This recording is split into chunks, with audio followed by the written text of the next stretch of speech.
Morning everyone, and welcome back to the Runpreneur vlog, where we discuss all things entrepreneurship and running.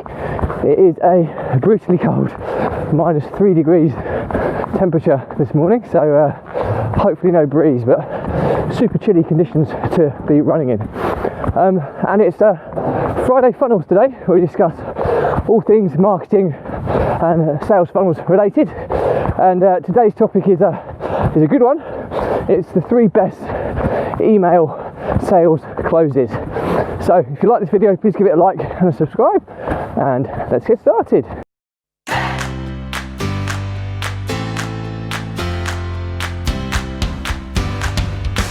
So the best 3 sales email closes that you can do. Sorry, someone just trying to run me off the road.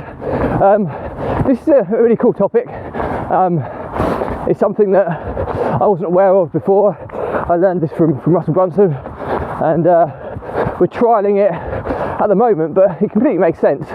So I thought I'd do an episode and talk about it, which is important. So basically, there are 3 sales closes that Russell Brunson uses in his sales funnel. So first, where would you use these closes? Well, generally speaking, you'd use them in a follow-up sequence. So if you were launching something of some kind, you'd have done all the launch.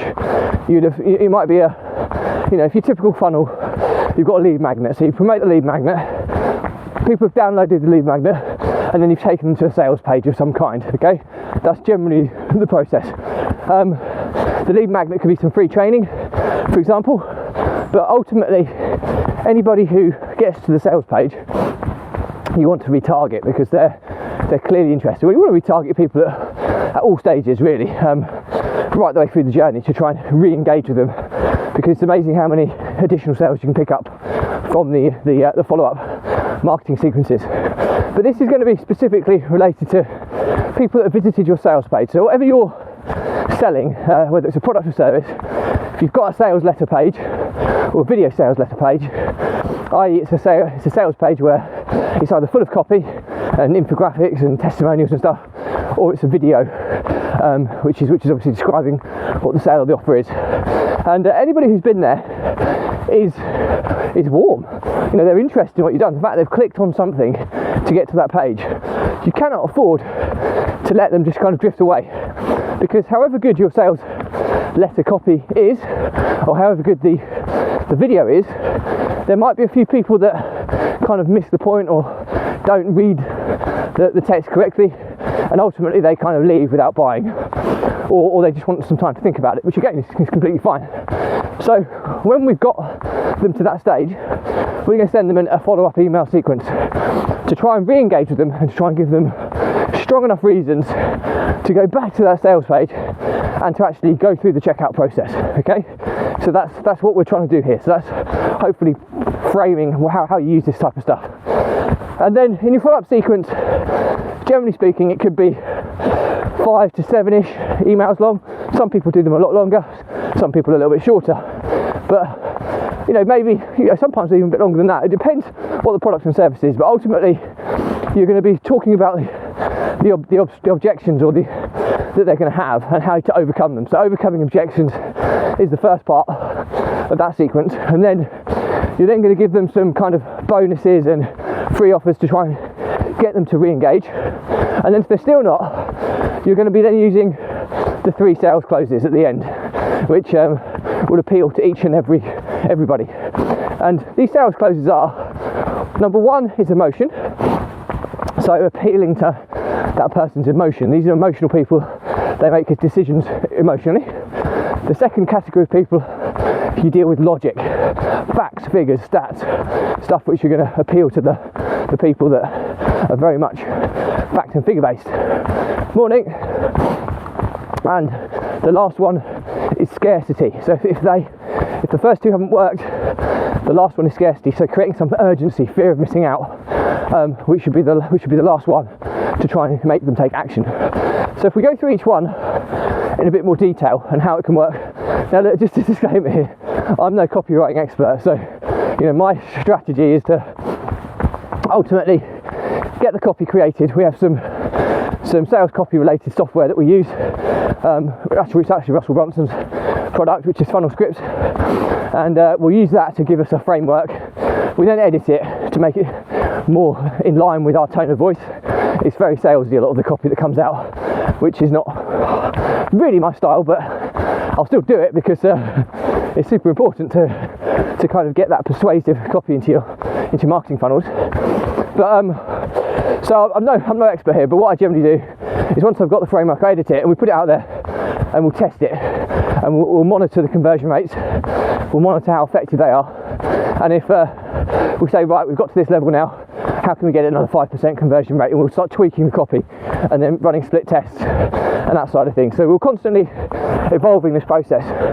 But yeah, just disclaimer, I'm no expert here, but this is how I kind of take it and how I understand it. So emotional people, right, you're going to be focusing on kind of pain and pleasure, and taking people from pain to pleasure, and that kind of journey and how it plays on their emotions. So, you know, how do they feel about this? Like, for example, my social media content repurposing agency, which is going to be launched in a couple of months, the biggest emotion I'm going to be playing to is how that person feels when they don't have enough time. They're overwhelmed. They know the importance of getting their marketing content out there.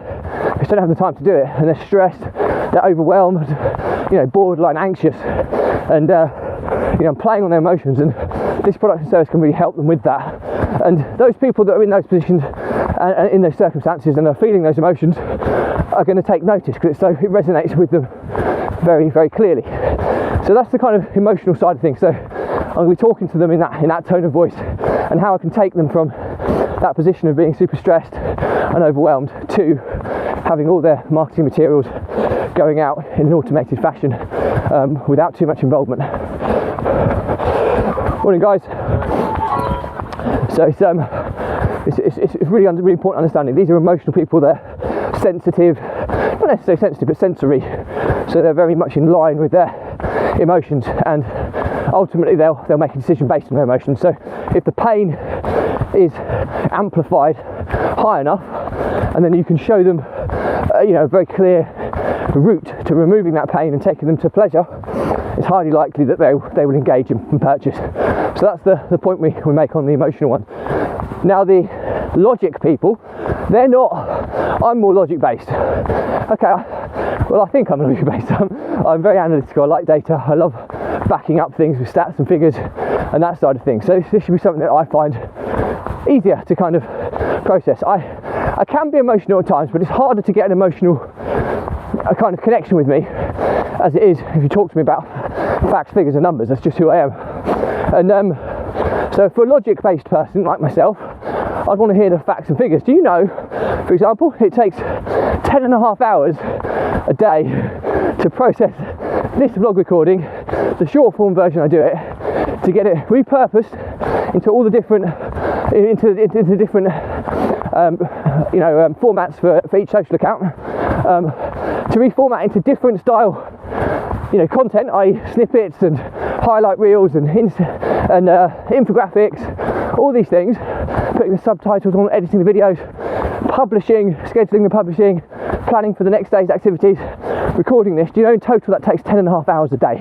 Well, one person, unless you're an absolute workaholic, 10.5 hours a day is more than a full-time job. So you're not going to have enough time to do that.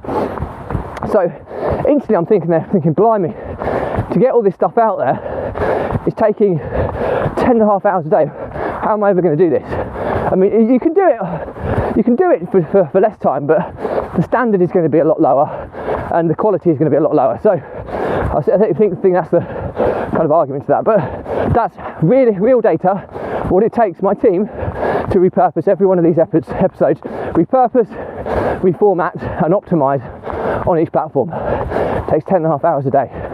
Okay, so I'm thinking, wow, I need to be getting my content out there, but I don't have 10.5 hours a day to spare on this. Now I know how important it is. I want to know if there's an easier route, and that's obviously where I'm going to be looking to sell to the social media content repurposing agency. So you can see the difference between the two. One is focusing on the emotion, the other one is focusing on the logic behind it. And then the next one is the scarcity. So, scarcity and urgency. So the two ways you can generally do this is you give something a deadline.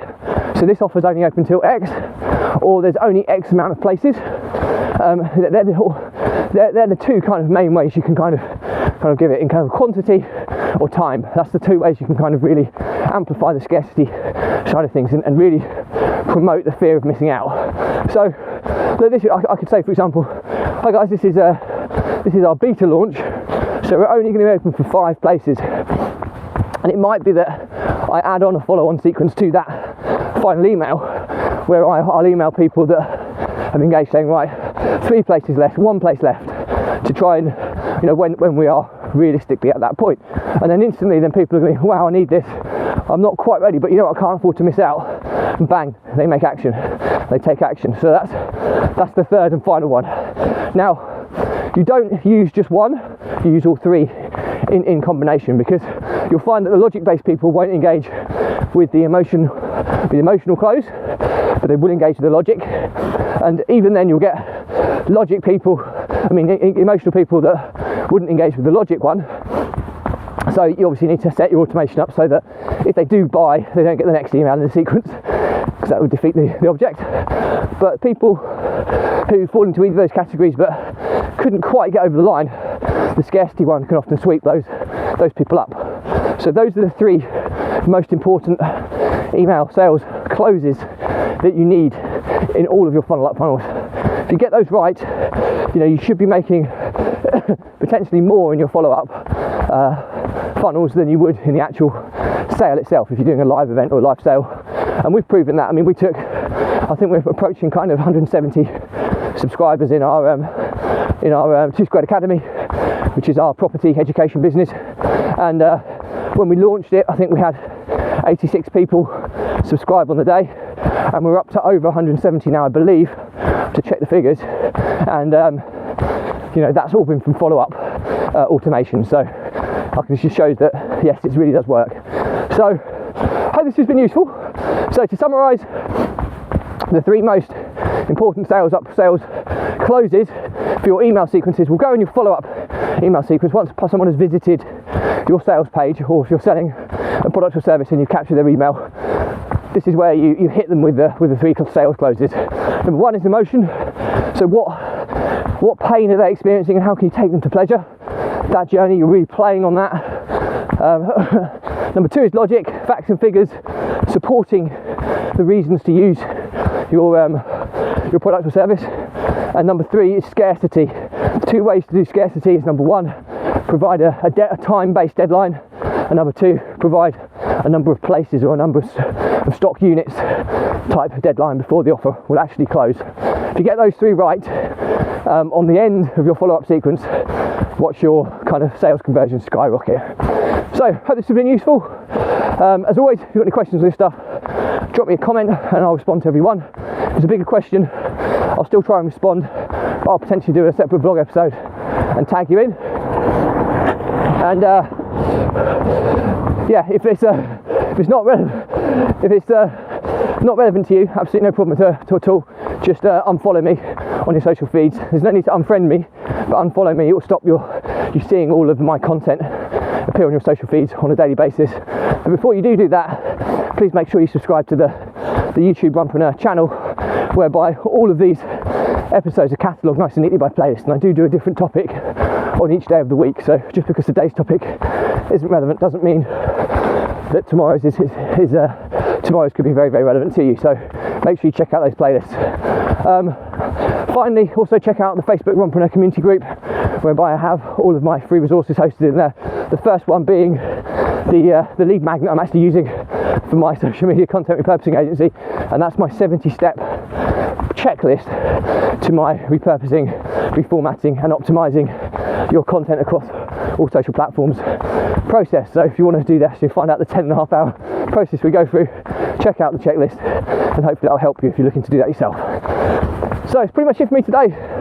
All that's left to say is that the Runpreneur vlog was set up to help entrepreneurs and business owners overcome the emotions of stress, which, if left unmanaged, evolve to overwhelm, which is then the starting signs. If you don't put that right really quickly, you can turn into anxiety, which is really, really bad place to be. And it's often how the entrepreneur manages these emotions which can determine how successful they'll be in the future. The ones that do it well have a release mechanism to kind of relieve that pressure and that stress at an early stage, so they maintain clarity and focus on what they're trying to achieve. And you know, I do that via exercise, and in my case, running. The ones that don't have a release valve are the ones that feel these emotions and they get on top of them. And unfortunately, if the pressure isn't released in some way, one of two things breaks, and it's either the entrepreneur or the business owner, entrepreneur or the business. Either or is often terminal to the likelihood of that business lasting the test of time. Now, I've been there. I've lost multiple businesses because of this. I've lost multiple business partners because of this, and I've always been bankrupt because of this. So I'm pretty well experienced in these negative, dark places. And I finally found this new process in my life where exercise and running is such a big part of it. It's enabled me to get that clarity focus, release the pressure, keep control of the situation, and as a result, I've taken on more than I've ever taken on in the past, and I feel completely in control. So put it in perspective, I've made more progress in the last 6 months than I have in the last 3 years. So hopefully there's some signs there and evidence there that this stuff really works. So my pledge to you is that if you are an entrepreneur struggling with this and you feel you've got nowhere to turn, no one to talk to, drop me a message, okay? We'll jump on a call. There's absolutely no catch here, no sale, no nothing. Okay, all I want to do is have a chat with you, understand your situation, and try and give you a few points and guidance and tips on things you can implement into your daily lives that can make a huge difference and get you back onto the right path to success. So don't be stubborn. If that is you, drop me a message. Many have already, and hopefully we've made some positive steps to getting these people back on the right path. So that's pretty much it for me today. As always, if you like this video, please give it a like, comment and a subscribe. If you want to check out some of the content, check out the playlist link on the YouTube channel. And all that's left to say is stay positive, stay happy, and we'll see you tomorrow.